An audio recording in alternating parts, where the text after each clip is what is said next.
السلام علیکم۔ آج حضرت آدم علیہ السلام اور حضرت حوا علیہ السلام کے بارے میں بات کرتے ہیں کہ ان کی پیدائش اور وہ کیسے جنت میں تھے اور کیسے پیدا ہوئے اور کیسے وہ دنیا میں آئے۔ تو اللہ تعالیٰ نے ان کو ایک اسپیشل قسم کا جسم دیا ہوا تھا جو کہ ہمیں جنت میں دیا جائے گا، جس طرح ہم کہتے ہیں کہ جب ہم جنت میں جائیں گے تو ہمارا جو ہے 30 گز ہمارا قد ہوگا، اس کے علاوہ جو ہے ہمارے اندر وہ ساری صلاحیتیں یا ساری وہ پراپرٹیز ہوں گی جو کہ حضرت آدم علیہ السلام کی اس وقت تھی جس وقت وہ جنت میں تھے، بالکل ایسے ہی ہے۔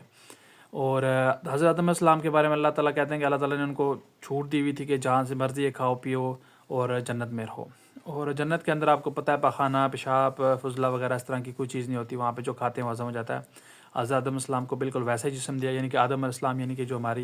ہم انسانوں کو سب سے پہلے وہی جسم دیا گیا تھا۔ حضرت حوا کا جسم بھی ویسے ہی تھا، اور وہ درخت جو جنت میں لگایا گیا تھا اس درخت کے اندر یہ صلاحیت تھی کہ وہ آپ کے جسم کو بدل دیتا ہے، تبدیل کر دیتا ہے اس جسم میں جو کہ دنیا میں یہاں پہ پائے جاتے ہیں، جیسا کہ ہمارا آج کل کا جسم ہے۔ تو اس درخت کے پاس جانے سے منع کیا تھا اللہ تعالیٰ نے کہ اس کے پاس نہیں جانا، اور بتایا بھی نہیں تھا کہ بھائی کیا وجہ ہے، ایک آزمائش تھی اللہ تعالیٰ کی رکھی ہوئی۔ تو شیطان نے بعض علماء کے نزدیک جنت کے باہر سے، یعنی کہ اس کی اتنی طاقت ہے، بڑا جن ہے وہ کافی، اس کے باہر سے اس نے وسوسہ ڈالا حضرت اماں حوا اور حضرت آدم السلام کے دل میں، اور ان سے یہ کہا کہ جیسے قرآن پاک میں وارد ہوتا ہے، اور اس کا مفہوم یہ کہ تم اس درخت کو پھل کو کھا لو، کیونکہ اللہ تعالیٰ چاہتا ہے کہ تاکہ تمہیں ہمیشہ کی زندگی نہ مل جائے اور تم فرشتے نہ بن جاؤ، تو تم اس پھل کو کھا لو، تم اس سے ہمیشہ کی زندگی حاصل کر لو گے اور فرشتے بن جاؤ گے۔ تو حضرت اماں حوا کو ٹیمپٹیشن ہوئی اس چیز کی، انہوں نے کہا جی کہ اس کو ٹرائی کرنا چاہیے، انہوں نے ٹرائی کیا تو ان کے اوپر ان کے جسم بالکل تبدیل ہو گیا، بدل گیا۔ اب ان کو پخانہ پیشاب وغیرہ والا معاملہ ہو گیا، ان کی جو ریپروڈکٹیو سسٹم یعنی کہ ان کی جو بچہ دانی وغیرہ وہ بن گئی۔ تو حضرت آدم علیہ السلام نے بھی پھر اس پھل کو کھا لیا، کیونکہ وہ میچنگ کرنا چاہتے تھے کہ بھائی یہ تو بالکل ڈفرینس ہو گیا، تو پھر انہوں نے بھی وہ کھا لیا، دونوں نے یعنی کہ اکٹھے ہی کھا لیا۔ تو کسی کے اوپر بلیم نہیں کیا جا سکتا کہ اس نے پہلے کھایا اس نے بعد میں کھایا، بس دونوں ہی ٹیمپٹیشن کے اندر آ گئے۔ تو ان دونوں نے وہ پھل کھا لیا، اس پھل سے یہ ہوا کہ ان کا جسم پورا تبدیل ہو گیا۔ اللہ تعالیٰ کہتے ہیں ان کی شرمگاہیں آیا ہوگی، اس سے یہ پتہ چلتا ہے کہ ان کی شرمگاہیں جو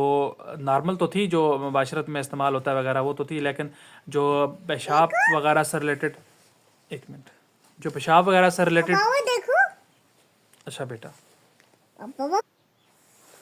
معذرت ہوں، میری بچی اصل میں تنگ کرتی رہتی ہے۔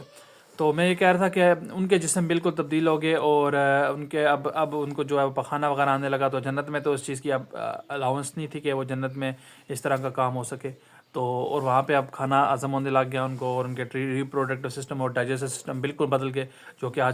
ہمارے آج کل موجود ہیں اس دنیا میں۔ تو اللہ تعالیٰ نے ان کو کہا کہ اب تو آپ یہاں پہ نہیں رہ سکتے، آپ نیچے اتر جائیں، اور شیطان کو بھی اس وقت کہا، شیطان پھر بھی اوپر تھا لیکن اس کو بھی کہا کہ تم بھی اب دنیا میں ہی جاؤ۔ تو خیر شیطان کی تو اتنی کیپیبلٹی ہمیں پتہ ہے قرآن پاک میں کہ جب شیطان وغیرہ شیاطین جاتے ہیں وہ پہلے عرش پہ جاتے ہیں اور جا کے وہاں پہ فرشتوں کی سن گن لیتے ہیں، ان کی باتیں سننے کی کوشش کرتے ہیں جو اللہ تعالیٰ نے حکم صادر کیے ہوتے ہیں، تو ان کو پھر وہ شاب ثاقب یعنی کہ پورا تارا مارا جاتا ہے۔ جس شیطان کو پورا ایک تارا مارا جائے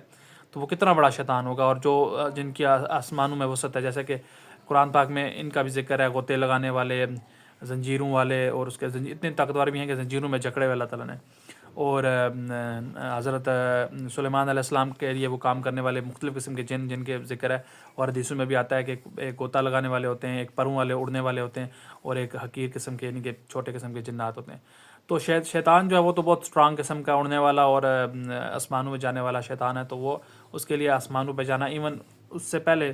تو اس کو دوسرے تیسرے ساتویں عرش پہ بھی اس کی رسائی تھی، اس کو اجازت تھی جانے کی، پر اب وہ پہلے آسمان سے اوپر نہیں جا سکتا۔ سورہ بروج کے اندر ہے، بروج کا مطلب ہوتا ہے قلعے، اور انگلش میں کہیں تو وارم ہولز، تو یہ وہ راستے ہوتے ہیں جس کے اندر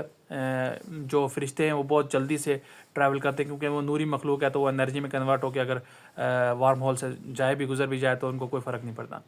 تو وہ اللہ تعالیٰ نے فرشتوں وہ قلعے رکھے ہیں جن کو قلعے کہا جاتا ہے، بروج، یا آپ ان کو وارم ہولز، یا آپ ان کو ایسے کہہ سکتے ہیں کہ اسپیشل راستے ہیں، غاریں۔ تو وہ ان قلعوں میں سے جو ہے نا وہ فرشتے اوپر جا سکتے ہیں کیونکہ وہاں پہ پہرے دار ہوتے ہیں۔ اب شیطان کو یا کسی بھی جن کو پہلے عرش سے اوپر جانے کی اجازت نہیں ہے، جو کہ حضرت آدم علیہ السلام کی پیدائش کے وقت ان کو اجازت تھی، ابلیس کو اجازت تھی کہ وہ پہلے عرش سے بھی اوپر چل جائے، کیونکہ وہ اس وقت اس سے پہلے وہ برگزیدہ تھا، تو اس کو پہلے عرش پہ، ہر عرش پہ جانے کی اجازت تھی. لیکن جب وہ ملعون ہو گیا، جب وہ اس کو رجیم ہو گیا، تو پھر اس وقت اللہ تعالیٰ نے اس کو اجازت ختم کر دی کہ وہ پہلے عرش سے اوپر نہیں جا سکتا. اس کے اندر ان جنات کی، جو طاقتور جنات ہیں، ان کی رسائی ہے، وہ ستاروں پہ، سیاروں پہ، وہ جدھر مرضی جا کے رہنا چاہیں وہ رہ سکتے ہیں. تو اس طرح حضرت آدم علیہ السلام نے جو ہے پھل کھایا، تو وہ ان کو پھر اللہ تعالیٰ نے دنیا میں بھیج دیا اور وہ یہاں پہ رہنے لگے. تو حضرت آدم علیہ السلام کا جو سرسری تھا، میں نے یہ ذکر کیا ہے جنت میں کیسے ان کا جسم چینج ہو گیا اور کیا. تو نیکسٹ انشاءاللہ اس بارے میں اور بھی ڈیٹیل میں بات کریں گے. تو فی الحال تو آدم علیہ السلام، پھر علیہ السلام کے اولاد، اور اللہ تعالیٰ نے ان کے بارے میں کیا کیا واقعات جو قرآن پاک میں بیان کیا، انشاءاللہ نیکسٹ ویڈیو میں وہ بھی بیان کروں گا. تب تک کے لیے اللہ حافظ. السلام علیکم ورحمۃ اللہ وبرکاتہ.